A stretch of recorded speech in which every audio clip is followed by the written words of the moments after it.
Most serial killers start in their 20s. These 6 started before middle school. James Fairweather.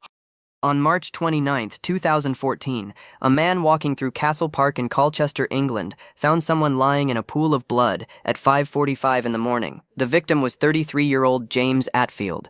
He was a father of 5 and had suffered a brain injury from a car crash a few years back. Someone had stabbed him 102 times. Police could not figure out if it was one attacker or several because the violence was that excessive. Atfield had been drinking that night and was lying on the grass when somebody came at him. He had cuts on his arms and hands from trying to fight back, so he was conscious when it started. Police from the Kent and Essex Serious Crime Directorate opened one of the biggest investigations Essex had ever seen. They questioned over 70 people with knife crime records. They put up a £5,000 reward. They ran the case on BBC's Crime Watch. Nothing came of it. Then on June 17, 2014, a second body showed up, less than 3 months later. Nahid Al-Mania was 31 years old and a Saudi student at the University of Essex. Police found her on the Salary Brook Trail, close to where she lived. She had been stabbed 16 times, and the killer had pushed the knife through her eyes and into her brain. The 2 victims had zero connection to each other, different times of day and different parts of town. Police started looking at whether 2 separate killers might be responsible. People in Colchester stopped walking alone, and the city cut back overgrowth along public paths, so there were fewer places to hide. The killer was a 15-year-old named James Fairweather. He went to Colchester Academy and had undiagnosed dyslexia, and his grandmother's death in 2012 hit him hard. In January 2014, he got convicted of a knife-point robbery where he stole cigars. That was 2 months before his first murder. But the robberies and the dyslexia had nothing to do with why he killed. Fairweather was obsessed with serial killers. Ted Bundy was the one he admired the most. He looked up Ian Huntley and Myra Hindley and the Yorkshire Ripper Peter Sutcliffe and kept Sutcliffe's photo saved on his phone. He had horror films and true crime books stacked up in his room. And he did not just want to study serial killers, he wanted to be one. After the 2 murders, the fear in Colchester kept people off the streets. Fairweather had no targets, so he waited almost a full year.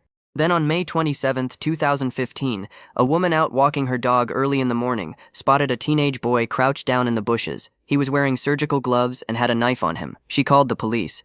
They showed up and searched him, and that was James Fairweather, getting ready for his 3rd victim. He confessed to both murders that same evening. He told police that voices in his head told him to make sacrifices, and he went through the stabbing of Atfield, step by step.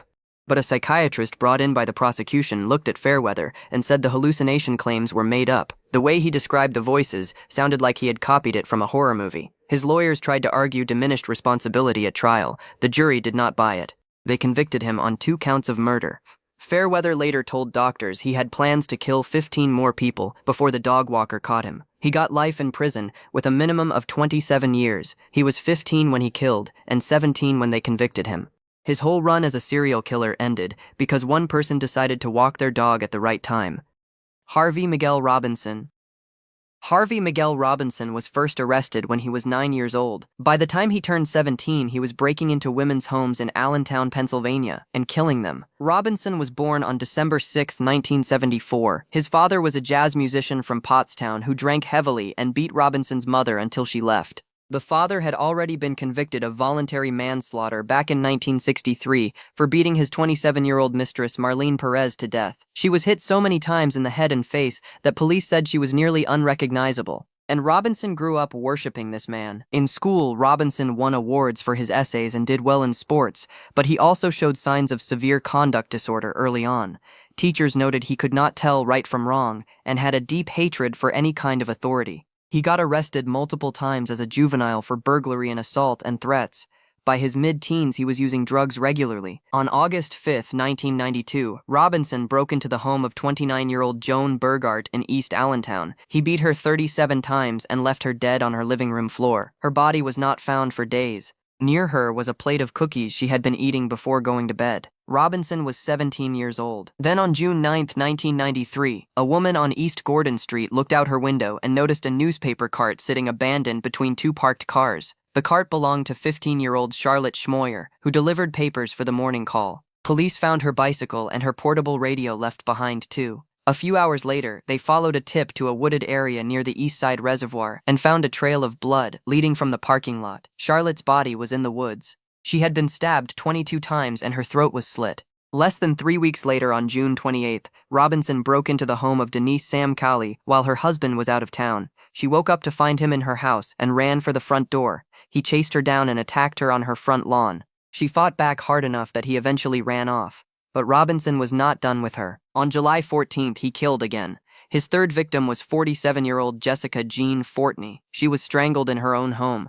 Then 4 days later, on July 18th, Robinson went back to Denise Samcali's house to finish what he started. But this time she had an alarm system installed, and it went off when he tried to break in. Police knew he would keep coming back, so they sent a young officer named Brian Lewis to stay inside the house and wait. Robinson showed up again. Lewis was there. A gunfight broke out and Robinson was hit. He fled to a local hospital, and that is where police arrested him. DNA from Robinson's blood matched samples from all 3 murder scenes. Both Denise Samcali and a surviving child victim identified him. In November 1994, a month before he turned 20, Robinson was convicted of 3 counts of murder. He was sentenced to death 3 times, making him the youngest serial killer ever put on death row in America. Over the years, 2 of those death sentences were overturned on appeal, but Robinson is still on death row in Pennsylvania for the murder of Jessica Fortney. At one of his hearings, the judge asked him a question nobody expected. He asked Robinson to consider donating his brain to science so researchers could try to understand what went wrong inside his head. Craig Price. On the night of July 27, 1987, a 13-year-old boy named Craig Price broke into a house in Warwick, Rhode Island.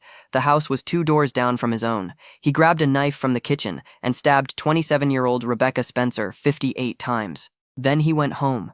The murder went unsolved for 2 years. Price grew up in a modest neighborhood where people kept their lawns trimmed and nodded at each other without really knowing what went on behind closed doors. He had a football build and a grin that made adults think he was polite, but he had been in trouble since he was young. He had a juvenile record for breaking and entering and robbery and assault and drug use. He ran with a crew of other kids who burglarized houses. Then on September 1st, 1989, Price struck again. He was 15 now and a freshman in high school. He broke into the home of 39-year-old Joan Heaton and stabbed her over 50 times. Then he killed her 2 daughters, 10-year-old Jennifer and 8-year-old Melissa. Melissa was stabbed so hard that the blade broke off in her neck. Her skull was bashed in with a kitchen stool. The 3 of them had been dead for about 3 days before anyone found them. The FBI got called in because of the similarities between the Heaton murders and the Spencer case 2 years earlier. Both happened in the same neighborhood. Both involved extreme overkill with kitchen knives. Police figured the killer had to be local. They also knew from the crime scene that whoever did it had cut his own hand during the attack. A few days later, 2 detectives went to talk to Craig Price and noticed a deep gash on his hand. He tried to say it was from something else. He failed a lie detector test.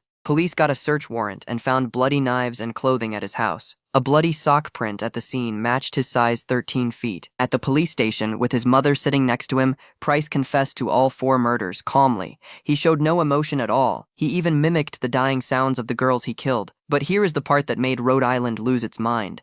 Price was a month short of 16. Under Rhode Island law at the time, the maximum penalty for a juvenile was detention until his 21st birthday. After that, his records would be sealed and he would walk free. Price knew this. He bragged to reporters that he was going to make history. His case triggered an immediate change in state law. Rhode Island passed a bill allowing juveniles to be tried as adults for serious crimes, but the new law could not be applied retroactively. Price had beaten the system. Citizens formed a group called Citizens Opposed to the Release of Craig Price. They hired planes to fly banners over cities warning people. The FBI profiled Price and said less than 1% of killers are as violent as him and that there is no known treatment. But Price kept getting in his own way. He refused court-ordered psychiatric evaluations. He threatened corrections officers. He fought inmates. He stomped on a guard. Every time he was close to getting out, he committed another act of violence that added more time. In 2017, while locked up in Florida, he stabbed a fellow inmate with a 5-inch homemade knife. He got 25 more years for that. Craig Price is the youngest serial killer in United States history. He told people he would make history, and he did. Venables and Thompson.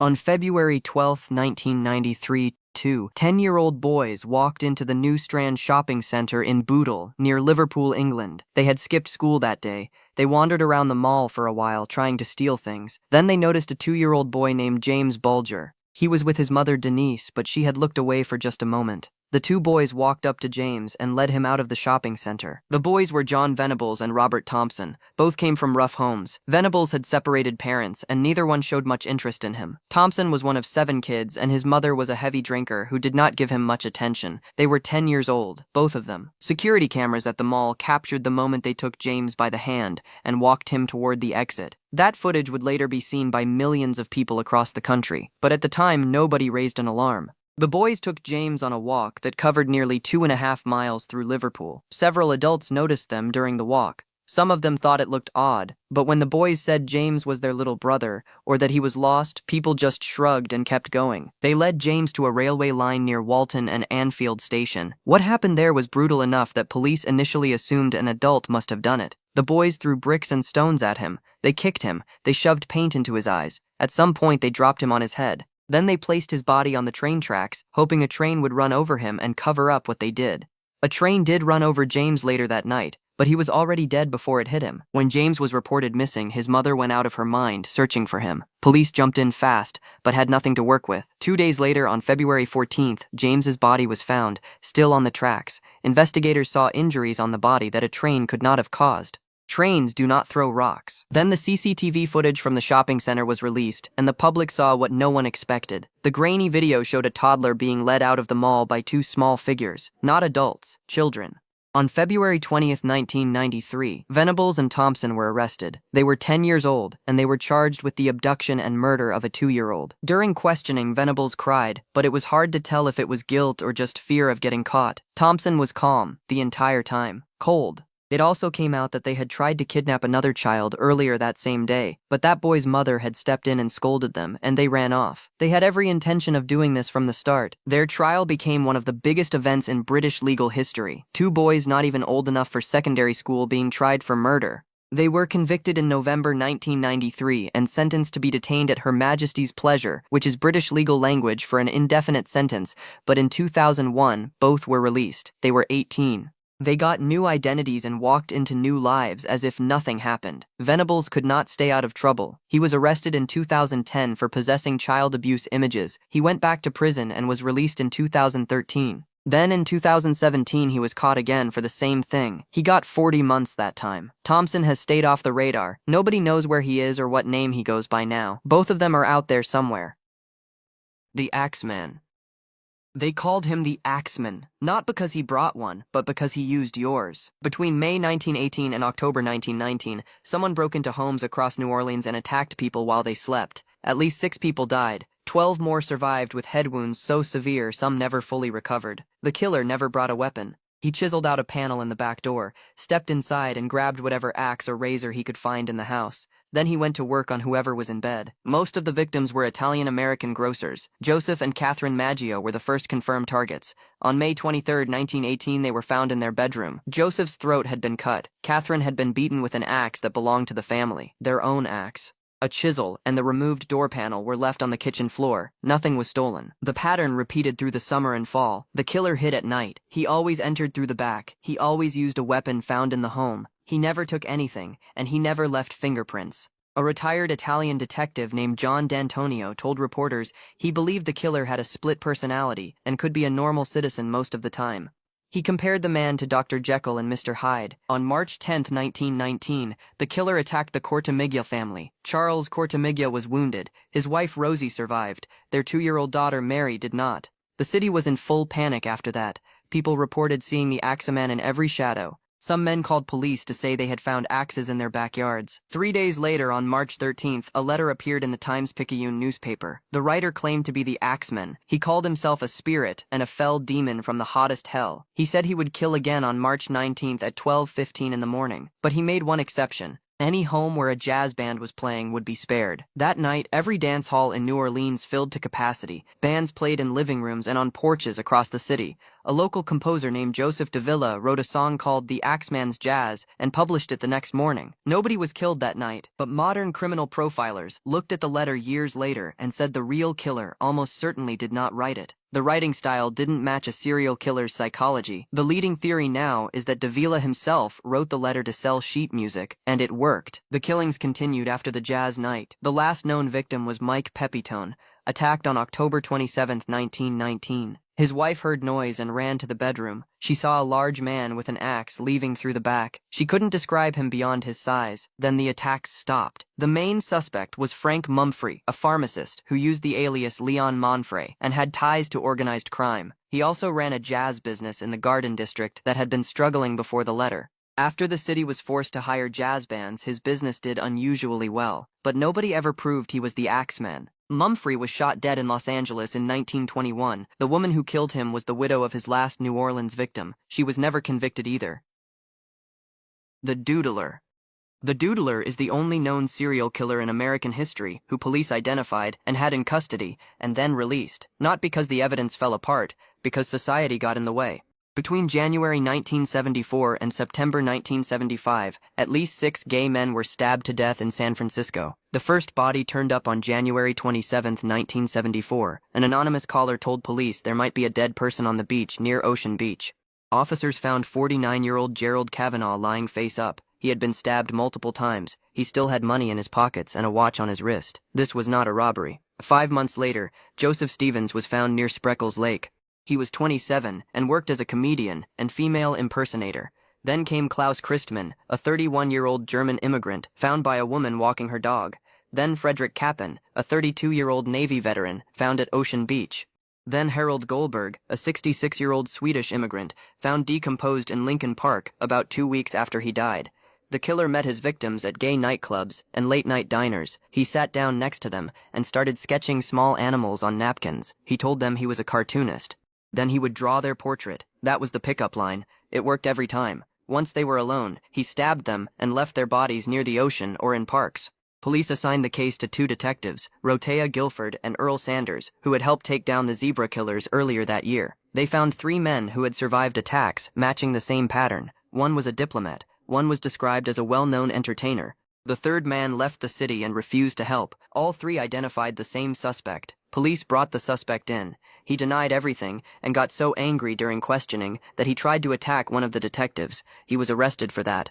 But the real case needed witnesses willing to testify, and that is where it fell apart. All 3 survivors were closeted. In 1970s, America being outed as gay could end your career and your family and your entire life. Homosexual acts were still a crime in California until 1976. The diplomat couldn't risk it. The entertainer couldn't risk it. Nobody was going to stand up in open court and say they had gone home with a man from a gay bar. The suspect's own psychiatrist came forward and told police his patient had admitted to the killings during therapy, but that was not admissible in court.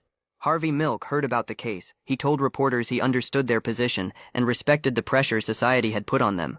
Milk was assassinated the following year. Police released the suspect. His name has never been made public. In 2019, the SFPD released an age-progressed sketch and raised the reward to $250,000.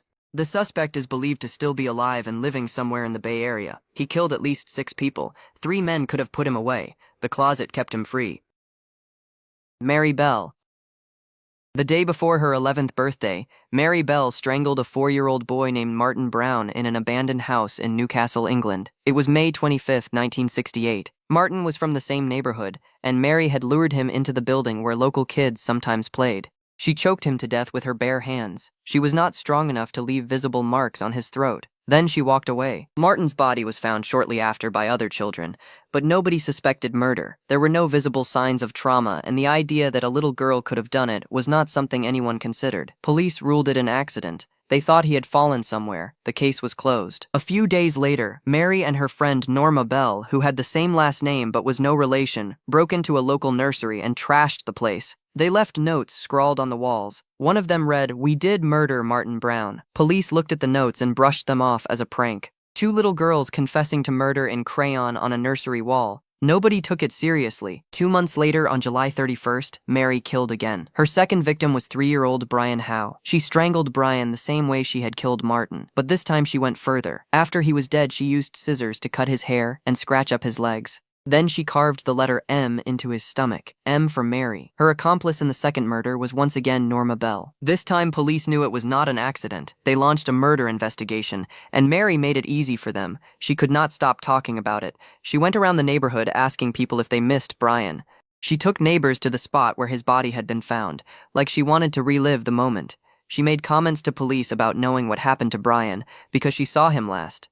When detectives questioned local children, both Mary's name and Norma's name kept coming up. Witnesses said they had seen the two girls with Brian on the day he was killed. Mary tried to pin everything on Norma during interrogation, but police figured out fast who the real leader was. On August 7, 1968, Mary Bell was arrested and charged with 2 counts of murder. She was 11 years old. Her background explained some of it. Mary was born on May 26, 1957, to Betty Bell, who worked as a prostitute. Betty reportedly tried to give Mary away multiple times. She abused her daughter physically and emotionally. There is strong evidence that Betty forced Mary to participate in sexual acts with her clients, starting when Mary was around 5 years old. At trial, the prosecution argued Mary was fully aware of what she was doing. The defense said she suffered from a psychopathic disorder and lacked the emotional capacity to understand the full weight of her crimes. The jury convicted her of manslaughter, not murder, because they accepted the disorder defense. She was sentenced to be detained indefinitely. Mary served 12 years in various institutions. In 1980, she was released at the age of 23 and given a new identity to protect her from the public.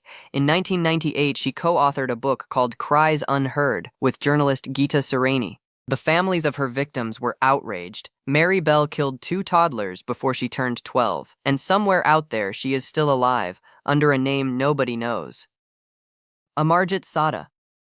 In 2007, police, in the village of Musahari, in the Indian state of Bihar, arrested an 8-year-old boy for murder. His name was Amarjit Sada. He had killed 3 infants. He is the youngest serial killer in recorded history. Amarjit was born in 1998 in a small farming community called Begusarai in Bihar. His family was extremely poor. His father scraped together whatever work he could find, and the family lived the way most families in that part of rural India did. Closely. Everybody knew everybody. There was almost no police presence, and the things that happened inside a family stayed inside the family. Amarjit's first victim was his own cousin. The baby was 6 months old. Amarjit lured the infant away from the family's watch and killed her. Nobody outside the family found out, and the family chose to stay quiet. Some people believe it was shame. Others think the parents feared being seen as bad parents. But whatever the reason, nobody reported it. No one called anyone. Then he did it again. His second victim was his own baby sister, who was less than a year old. He killed her the same way as before, lured her away and ended her life before anyone could stop him, and again the family said nothing. 2 dead infants from the same household, killed by their own 8-year-old relative, and both times the family just stayed quiet. His third victim was the neighbor's daughter. She was 6 months old. The baby's mother had left her unattended at a small local school just for a little while. That was all Amarjit needed. He took the baby to a secluded area and killed her with a brick. When the body was found, locals started putting things together. Amarjit had been seen near the baby around the time she went missing. They confronted him and he admitted to it calmly. Then he told them about the other 2. A psychiatrist named Shamshad Hussain examined him and diagnosed him as a sadist. When asked why he did it, Amarjit smiled. After his arrest, Amarjit's family finally spoke up and confirmed they had known about the first 2 killings all along. Under Indian law at the time, children under 18 could not be formally charged with murder, so Amarjit was placed in a juvenile children's home instead of a prison. His records were sealed because he was a minor. There is almost no public information about what happened to him after that. He could have been released when he turned 18. He could be living in any village in India under any name. Nobody knows. The youngest serial killer in the world was 8 years old when he killed 3 babies, and his own family helped him get away with the first 2. He is out there right now, somewhere.